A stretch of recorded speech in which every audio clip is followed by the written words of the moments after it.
Hey, yeah, you. Have you ever dated a coworker?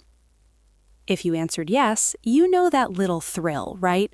The secret smiles across the conference room, the accidental coffee runs at the same time, the texts that say miss you when they're literally 2 floors away.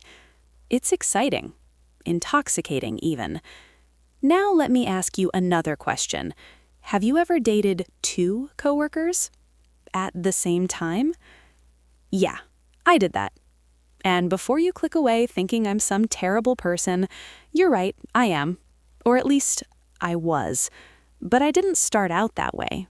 I started out as someone who just wanted to be loved, who was scared of confrontation, who convinced herself that technically she wasn't doing anything wrong. The human brain is incredible at justifying terrible decisions. For 3 months, I juggled two relationships, Marcus and Jake. Both worked at my company. Different floors, different departments, they barely knew each other. I thought I was being careful, strategic. I had color-coded calendars, fake excuses for every occasion. I was like a double agent, except instead of saving the world, I was just destroying my own life. And then came the company retreat. 3 days, same hotel, both of them there, and me walking a tightrope I'd built myself. Want to know how it ended? Picture this. Saturday night, hotel bar, everyone from the office, and Marcus standing in front of everyone asking me one simple question. How long have you been lying to me? Right as Jake walked up and realized he'd been asking himself the same thing. This is that story, the one I swore I'd never tell. Let me take you back to the beginning, to the moment I made the first bad choice and how it snowballed into the worst 3 months of my life. Early 2023. I'm 28 years old, living in Austin, Texas, working as a project coordinator at a mid-sized software company called Tech Vista. About 150 employees. That number is important because in a company that size, everyone knows everyone's business. The gossip spreads faster than our Slack channels. I'd been there for 2 years. Good job, great pay, amazing benefits. I genuinely loved working there. The culture was young, energetic. We had happy hours every Friday, team lunches, escape room competitions. It was like college, but with a 401k. And just like college, people hooked up. I'd always rolled my eyes at the office couples, thought they were messy, unprofessional. I mean, we've all heard the horror stories, right? Breakups that turn into HR nightmares, awkward elevator rides, the whole thing. I told myself I'd never be that person. Famous last words. The thing is, when you're spending 40, sometimes 50 hours a week with the same people, working late nights on projects, grabbing drinks after stressful days, lines get blurred. People stop being just coworkers and start being friends, and sometimes more than friends. That's how it started for me. Not with some dramatic moment, just proximity, time, and two guys who made me feel things I wasn't expecting to feel. Marcus Chen, senior software developer, 32 years old. God, where do I even start with Marcus? He was one of those guys who just had it together, you know? Confident, but not arrogant. The kind of guy who could debug the most impossible code and then crack jokes about it. Everyone liked him, respected him. He'd been at Tech Vista for 5 years, basically a veteran. Wore these perfectly fitted button-downs, had this whole sophisticated vibe going on. Drove a Tesla, read actual books, not just Reddit threads. We'd been friendly for a while, but we'd never really worked together until January. That's when I got assigned to this massive product launch he was leading. Cloud infrastructure project, super technical, way over my head. Which meant lots of late nights. Just me and Marcus working in the office when everyone else had gone home. At first, it was purely professional. He'd explain the technical stuff, I'd handle the project management side. We'd order Thai food or pizza, pretty standard. But then we started talking about other things, our lives. He told me about his family, His parents had immigrated from Taiwan. He was under constant pressure to meet their expectations. I told him about my student loans, my dreams of traveling, my absolutely chaotic dating history. He listened, really listened, not just waiting for his turn to talk, but actually caring about what I was saying. And then one night in late January, we were the last ones in the office. It was almost 11 p.m. We'd just finished this brutal debugging session, and we were both exhausted. "I need a drink," he said, rubbing his eyes. There was a 24-hour diner down the street. We went, ordered coffee and pie, sat in a booth, and just talked for hours about everything. Life, death, meaning, all that deep stuff you only discuss at midnight. And when he drove me back to get my car from the office parking lot, he kissed me. It wasn't planned, wasn't calculated, just this moment. His hand on my cheek, the way he looked at me like I was the only person in the world, and then his lips on mine, soft and careful and perfect. When we pulled apart, we just sat there in his car, staring at each other. "I've wanted to do that for weeks," he admitted. "Me too," I whispered.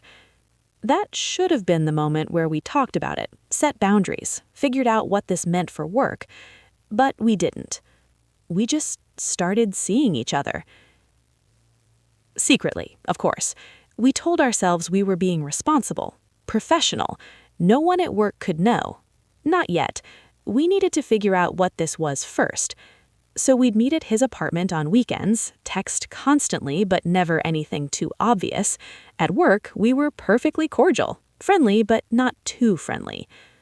For about 3 weeks, it was absolutely perfect. I'd wake up on Saturday mornings in his bed, sun streaming through the windows, and he'd make me coffee exactly how I liked it. We'd spend the day exploring Austin, food trucks, hikes, bookstores. He made me feel safe, like I could be myself, like maybe, just maybe, I'd found someone real. And then I met Jake. Jake Morrison, marketing specialist, 29 years old. Completely different energy from Marcus. Where Marcus was polished and put together, Jake was artistic chaos. Tattoo sleeve on his left arm, always wearing band t-shirts under his blazer. The Strokes, Arctic Monkeys, some obscure indie bands I'd never heard of. Had this messy, dark hair that looked like he'd just rolled out of bed, which he probably had. He worked on the second floor. I was on the fourth. Our paths didn't cross much, but we'd chatted at happy hours, said hi in the elevator. I thought he was cool, but that was it. Until late February. We got paired together on this cross-departmental campaign. My team needed marketing's help on the product launch, and Jake was assigned to work with me. Our first meeting, he showed up 10 minutes late with coffee from this hole-in-the-wall place I'd never heard of. "Got you one too," he said, sliding a cup across the table. "Vanilla oat milk latte, right? I've seen you order it in the break room." He'd noticed. Over the next 2 weeks, we spent hours together, planning campaigns, designing graphics, writing copy. And unlike Marcus, who was all structured and methodical, Jake was spontaneous, creative. He'd have these wild ideas that shouldn't work, but somehow did. He made me laugh, like really laugh, the kind where your stomach hurts and you can't breathe. And he was so passionate about everything: music, art, social justice, weird documentaries about conspiracy theories. Talking to him felt like opening a door to this whole world I didn't know existed. Here's where I started lying to myself. Marcus and I had never had the "what are we" conversation. We'd never used labels like boyfriend or girlfriend. We were just seeing each other, casually, right? So technically, I was still single. Technically. That's the word I kept using. Technically, I wasn't doing anything wrong. Technically, I was allowed to see other people. Marcus and I had never agreed to be exclusive. I was so full of it. But I didn't want to think about that because one Saturday in early March, Jake texted me. "Hey, I know this is random, but want to grab coffee this weekend? Just us?" I stared at that text for 10 minutes. I should have said no, should have told him I was seeing someone, should have been honest. But I wasn't. I said yes. Music darkened slightly. We met at this artsy coffee shop in East Austin, spent 4 hours talking about music, traveling, our childhood dreams. He told me about his brother who'd passed away from cancer. I told him about my parents' divorce. It was intense, vulnerable, real. And when we were walking back to our cars, he stopped and turned to me. "I had a really great time today," he said. "Can we do this again?" Those brown eyes, that hopeful smile. "Yeah," I said. "I'd really like that." That night, I had plans with Marcus. He made dinner, this amazing homemade pasta. We watched a movie, and the entire time I had this pit in my stomach because I knew what I was doing was wrong. But when Marcus pulled me close on his couch and kissed my forehead, I pushed that feeling down. And when Jake texted me the next day asking when he could see me again, I pushed it further. Voice gets quiet, ashamed. Within a week, I was dating both of them. Marcus on Mondays and Thursdays, Jake on Tuesdays and Fridays. Wednesdays I kept free, told them both I had standing plans. Really, I just needed a night where I didn't have to lie. And that's how it started. The double life, the elaborate web of lies, the constant gnawing anxiety that at any moment everything could fall apart. But it didn't. Not yet. For a while, I actually convinced myself I could pull this off. You want to know what it's like living a double life? It's exhausting. Every single day was a performance, a chess game. One wrong move and everything collapses. My phone became my worst enemy and my best friend. I had different notification sounds for Marcus and Jake, different ringtones, different text tones. That way I'd know who was contacting me before I even looked.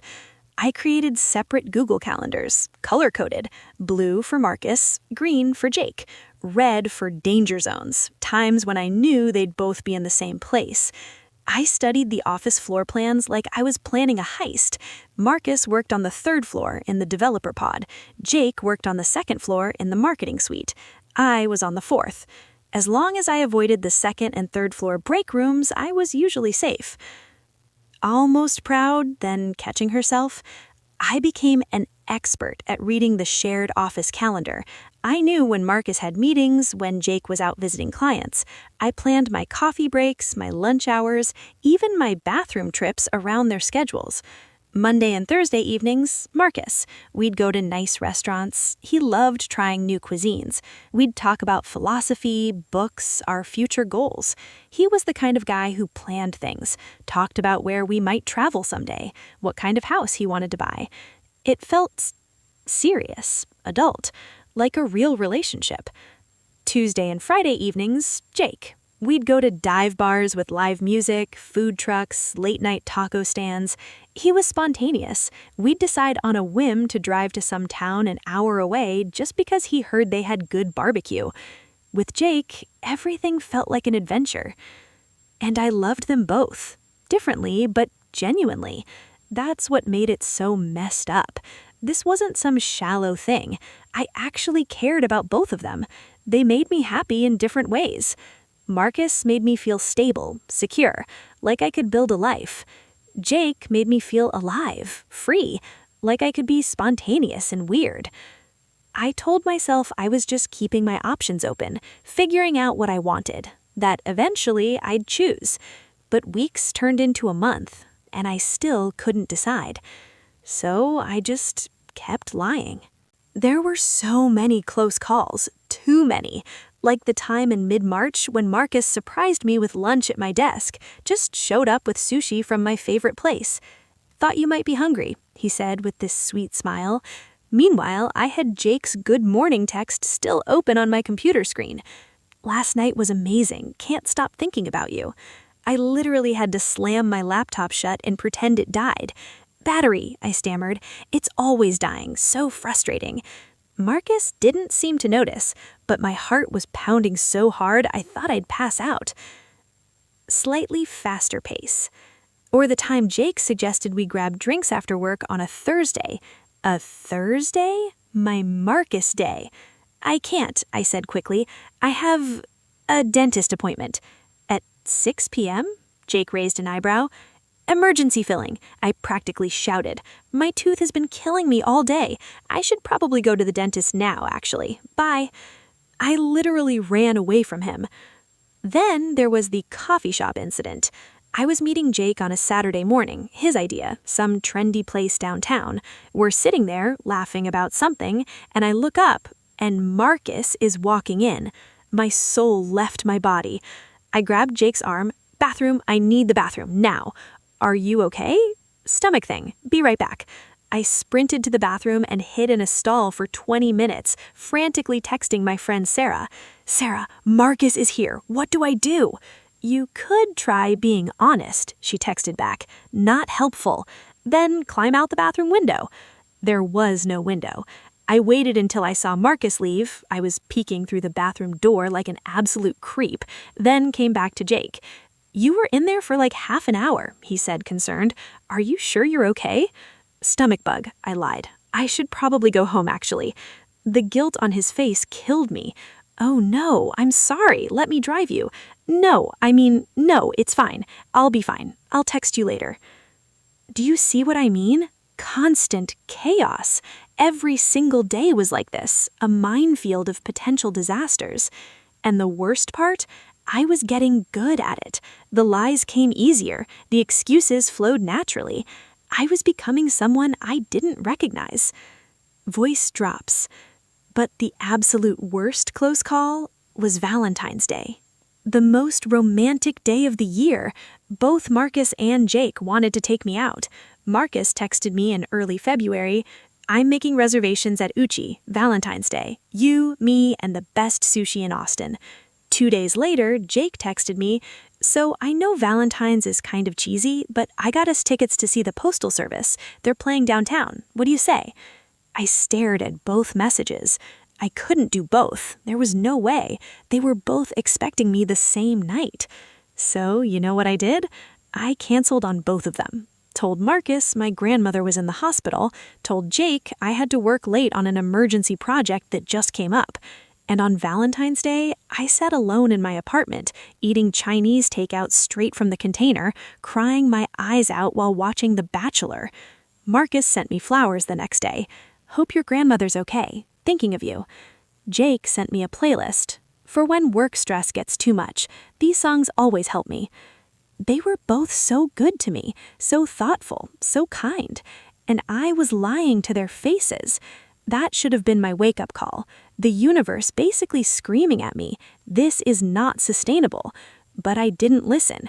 I just told myself I needed a little more time, that I'd figure it out, make a choice, be brave.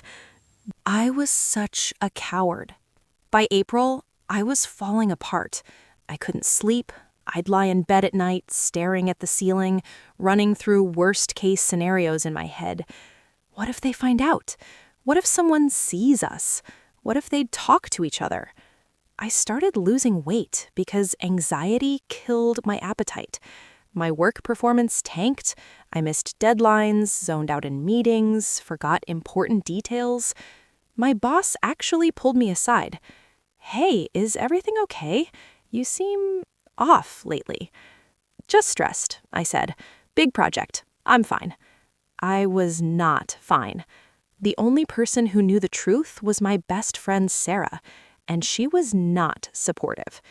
You need to end this, she said every time we talked. Pick one, pick neither, I don't care, but you can't keep doing this. I know, I'd say. I will, soon. When? Soon. But soon never came. Because in late April, Marcus started talking about making things official. I was thinking, he said one night over dinner, maybe we should stop hiding. I mean, we've been seeing each other for 3 months. It's going well. Why keep it secret? My throat closed. I don't know. Work relationships are complicated.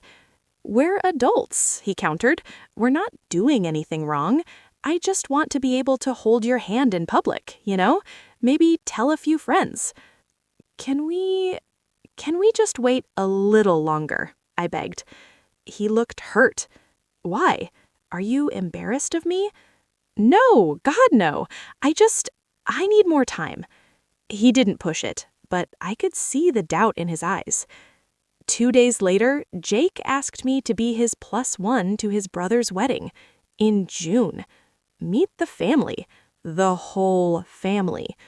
You want me to meet your family? I repeated, my voice pitched too high. Yeah, he said, smiling. My mom keeps asking about you. I talk about you all the time, so I thought it'd be nice. I felt like I was going to throw up. I'll check my schedule, I mumbled. I was out of time. I knew it. They both knew something was off.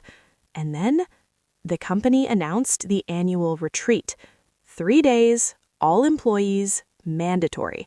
At a resort 2 hours outside Austin.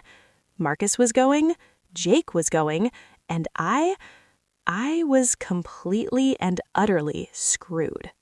The email came on a Tuesday afternoon in late April. Team, get excited. Our annual company retreat is scheduled for May 12th to 14th at Mountain Vista Resort. This year's theme is collaboration and connection. Attendance is mandatory. See you there. I read that email 5 times. Mandatory, 3 days, everyone. My hands started shaking.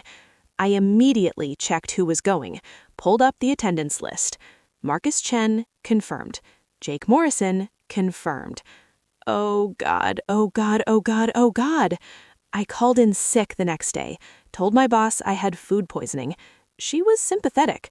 Feel better, but just so you know, you really can't miss the retreat. It's in the company handbook. I spent the entire day in bed, spiraling. Sarah came over, found me in my pajamas, surrounded by empty ice cream containers, staring at the ceiling. You have to tell them, she said before the retreat. You have to come clean. I can't. You have to, because if you don't, they're going to find out there, in front of everyone, and it'll be so much worse. I knew she was right, but every time I picked up the phone to call Marcus or opened a text to Jake, I froze. The words wouldn't come. So I did what I'd been doing for months. I buried my head in the sand and hoped for a miracle. Spoiler alert, there was no miracle. May 12th, Friday, the retreat. I barely slept the night before, kept having stress dreams about showing up and everyone already knowing. The resort was beautiful, this massive lodge surrounded by mountains, huge lake, hiking trails everywhere. Under any other circumstances, I would have loved it. But I felt like I was walking into my own execution. Check-in was chaos. 150 people trying to get room keys, figure out roommates, find the schedule. I grabbed my key and immediately mapped out where Marcus and Jake were staying. Marcus, Building C, room 304. Jake, Building A, room 112. Me, Building B, room 205. Different buildings. Good. I could work with that. That afternoon was free time. I stayed in my room pretending to have a headache. But at 7 p.m., there was the welcome mixer. Open bar, mandatory. I couldn't hide forever. I put on jeans and a sweater, rehearsed my I'm totally fine face in the mirror, and headed to the main lodge. The party was already in full swing. Music, laughter, people playing cornhole outside. Everyone seemed so happy, relaxed. I felt like I was going to vibrate out of my skin. I grabbed a drink, vodka soda, heavy on the vodka, and positioned myself near the back, trying to blend into the wall. And then I saw Marcus. He was across the room talking to some developers. He hadn't seen me yet. Okay, I could avoid him. Just stay on this side, keep my head down. Hey! I turned. Jake was walking toward me, this huge smile on his face. No. Hey, I said, way too loud. Wow, crazy running into you here at this thing that we both work at. He laughed. You okay? You seem nervous. What? No, I'm great. Super great. And then Jake put his arm around me. Casual, natural, like it was the most normal thing in the world. Because to him, it was. I looked up and made direct eye contact with Marcus. He was staring at us, at Jake's arm around me. The confusion on his face, then the realization, then the anger. I've never seen someone's expression change that fast. Jake was still talking. So anyway, I was thinking maybe we could sneak away tomorrow, check out that hiking trail. Bathroom, I blurted. I need to use the bathroom, right now. I pushed his arm off and practically sprinted out of there. Locked myself in a stall, hands shaking, heart pounding. Okay, maybe he didn't realize. Maybe he just thought Jake was being friendly. It's fine. Everything is fine. Everything was not fine. When I finally came out 20 minutes later, Marcus was gone. But I had 3 missed calls from him and 1 text. We need to talk tonight. I didn't go back to the party. I went straight to my room, turned off my phone, and prayed that tomorrow would somehow be better. It wasn't. Saturday morning, 8 a.m., group hike. I'd deliberately positioned myself in the middle of the pack, far from Marcus, far from Jake. But Marcus found me anyway. At a water break, he pulled me aside. "We need to talk," he said, his voice cold, controlled, but I could hear the anger underneath. "Marcus, Not here. After the hike." The hike felt like it lasted forever. Every step, I felt Marcus's eyes on me. When we got back to the lodge for lunch, he grabbed my arm. Now. We walked to the lake, away from everyone. "What's going on with you and Jake?" he asked. My mouth went wry. "What? Nothing. We're just friends." "Friends? Yeah. Are you seeing him?" This was it, the moment to come clean, to be honest, to finally do the right thing. "No, I swear, we're just friends. He's touchy with everyone." Marcus stared at me for a long time. He didn't believe me. I could see it in his eyes. But he wanted to. God, he wanted to. "Okay," he finally said. "Okay." He walked away, and I stood there knowing I just made everything so much worse. That afternoon was team building. Trust falls, rope courses, all that corporate bonding nonsense. I was paired with random people, trying to act normal, when I noticed Jake talking to Derek from marketing. They kept looking over at me, laughing, smiling. Oh no. After the activity, Derek came up to me with this knowing grin. "So you and Jake, huh?" My blood ran cold. "What?" "Come on, he told me you guys have been seeing each other. That's awesome. He's crazy about you." "We're keeping it low-key," I managed. "So please don't—" "Oh, totally," Derek said. "Don't worry, I only told a few people." A few people. By dinner, at least 20 people knew I was dating Jake, including Marcus. Saturday night, 9 p.m., the hotel bar. I was sitting alone, nursing a drink, when Marcus walked in. He looked around, saw me, and the expression on his face. He knew. He walked straight up to me. Everyone around us went quiet. "You lied to me." "Marcus, please, can we talk somewhere private?" "No." His voice was loud. People were turning to look. "Answer The question. Are you dating Jake? I couldn't breathe. Yes, I whispered. I'm sorry, How long? A few weeks. While we were together? Yes. The hurt in his eyes. God, I'll never forget it. Are you kidding me right now? His voice was rising. Who does that? Who dates 2 people and that's when Jake appeared. Hey, what's going on? Jake asked, looking between us. Marcus turned to him. Did you know she was seeing me too? Jake's face went pale. What? We've been together since January. Marcus said, his voice ice cold. Jake looked at me, waited for me to deny it. I couldn't speak. Are you serious? Jake's voice cracked. You were dating both of us? By now, everyone in the bar was watching. Phones were out, recording. This was going to be all over the office by morning. I'm sorry, I choked out, tears streaming down my face. I'm so sorry. I didn't mean for this to happen. I didn't know how to... How to what? Marcus demanded. How to be a decent human being? How to tell the truth? You could have just been honest, Jake said quietly. That's all you had to do. They both looked at me with such disgust, such betrayal, and then they walked away. Together, united in their hatred of me. I stood there, in front of half the company, completely exposed, completely destroyed. Someone whispered, "Did that just happen?" Someone else laughed. I ran, out of the bar, through the lobby, to my room, and I didn't come out for the rest of the night. I didn't sleep, couldn't, just lay in bed replaying that moment over and over. Sunday morning I skipped breakfast, skipped all the activities, just packed my bags and checked out early. Drove home in complete silence. By Monday, everyone knew. The story had spread like wildfire. Screenshots of people's reactions in the group chat.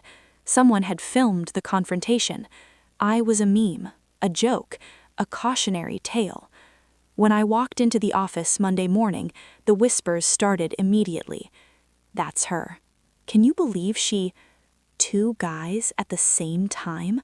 So trashy. I made it to my desk, put in my headphones, and tried to pretend I didn't exist. Tuesday morning, HR called me in. We've received multiple complaints, the HR director said. Her tone was professional, but I could see the judgment in her eyes. About your conduct at the retreat. While we can't dictate your personal life, your actions created a hostile work environment and significantly disrupted company morale. I understand, I whispered. This is a formal warning. Any further incidents and we'll have to consider termination. I nodded. Marcus requested a transfer to a different team. It was approved immediately. Jake stopped speaking to me entirely, would cross the street if he saw me in the parking lot. People I thought were friends avoided me. I ate lunch alone every day. Heard someone call me the office homewrecker in the bathroom. I lasted 3 more months. June, July, August. 90 days of hell. And then one Friday in late August, I couldn't take it anymore. I typed out an email to my boss. Effective immediately, I'm resigning. Thank you for the opportunity. Sent it, packed up my desk, and left. Never went back. That was a 1.5 years ago. I moved to Denver, started fresh at a new company. Nobody there knows this story. I'm not dating anyone. Haven't been on a date since. I don't think I can trust myself. I think about Marcus and Jake every day. Wonder if they're okay, if they've moved on, if they ever think about me. I hope they don't. They deserved so much better than what I did to them. They were good people, kind, honest, and I destroyed them because I was selfish and cowardly. There's no happy ending here, no redemption arc, just consequences. I ruined my own life. I have to live with that. So if you're thinking about doing something similar, if you're in a situation where you're lying to someone you care about, stop, right now. Be honest, be brave, even if it's hard, even if it hurts. Because the alternative is this. Standing in a hotel bar, watching 2 people who loved you walk away, while everyone you work with records your humiliation for entertainment. Don't be like me. Don't make my mistakes.